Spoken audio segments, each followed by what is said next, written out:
और इसी बीच जंग से जुड़ी इस वक्त की बड़ी खबर, ईरानी कमांडर ने बड़ी चेतावनी दे दी है। दुश्मन को जरा भी अंदाजा नहीं है हमारे गोदामों में कौन से हथियार हैं। तो ये ईरानी कमांडर की बड़ी चेतावनी, और ये चेतावनी सिर्फ खोखली धमकी नहीं है, क्योंकि रोजाना वाकई में ईरान की ओर से एक नया हथियार इस युद्ध में उतारा जा रहा है। रोजाना हो रहे ईरान की ओर से पलटवार की वजह से ट्रंप और नेतन्याहू दोनों इस सदमे में है कि ईरान इस युद्ध को इतने दिनों तक खींचकर लाया कैसे, ईरान के पास इतनी ताकत कैसे।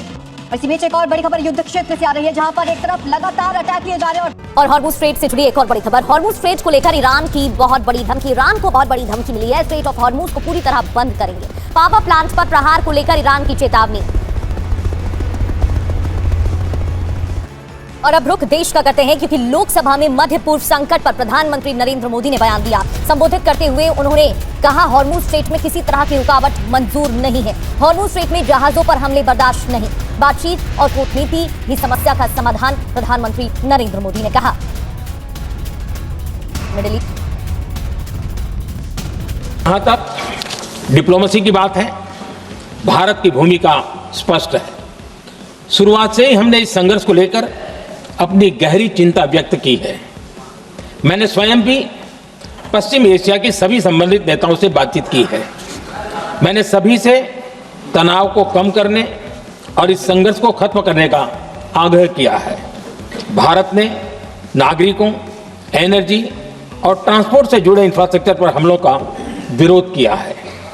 कमर्शियल जहाज़ों पर हमला और हॉर्मुज स्ट्रेट जैसे अंतर्राष्ट्रीय जलमार्ग में रुकावट अस्वीकार्य है। भारत डिप्लोमेसी के जरिए युद्ध के इस माहौल में भी भारतीय जहाज़ों के सुरक्षित आवागमन के लिए निरंतर प्रयास कर रहा है। अध्यक्ष महोदय, भारत हमेशा से ही मानवता के हित में और शांति के पक्ष में अपनी आवाज उठाता रहा है। मैं फिर कहूंगा कि बातचीत और कूटनीति ही इस समस्या का समाधान है। हमारे हर प्रयास तनाव को कम करने, इस संघर्ष को समाप्त करने के लिए है। इस युद्ध में किसी के भी जीवन पर संकट मानवता के हित में नहीं है। इसलिए भारत का प्रयास सभी पक्षों को जल्द से जल्द शांतिपूर्ण समाधान के लिए प्रोत्साहित करने का है।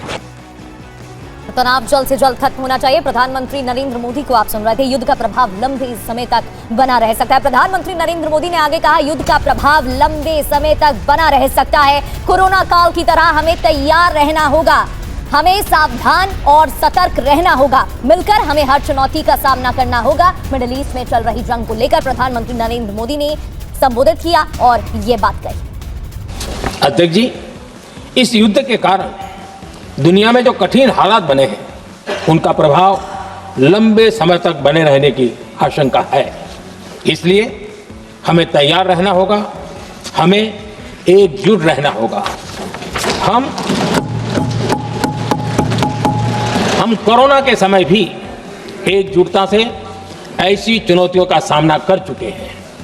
अब हमें फिर से उसी तरह तैयार रहने की आवश्यकता है। धीरज के साथ, संयम के साथ, शांत मन से हमें हर चुनौती का मुकाबला करना है, और यही हमारी पहचान है, यही हमारी ताकत है। और हाँ, हमें बहुत सावधान और सतर्क भी रहना है। हालात का फायदा उठाने वाले झूठ फैलाने का प्रयास करेंगे, ऐसे लोगों की कोशिशों को सफल नहीं होने देना है। मैं देश की सभी राज्य सरकारों से भी इस सदन के माध्यम से आग्रह करूंगा, ऐसे समय में कालाबाजारी करने वाले, जमाखोरी करने वाले एक्टिव हो जाते हैं।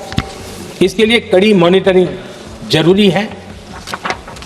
जहां से भी ऐसी शिकायतें आती हैं, वहां त्वरित कार्रवाई होनी चाहिए। देश की हर सरकार और देश का हर नागरिक जब मिलकर चलेंगे, तो हम हर चुनौती को चुनौती दे सकते हैं।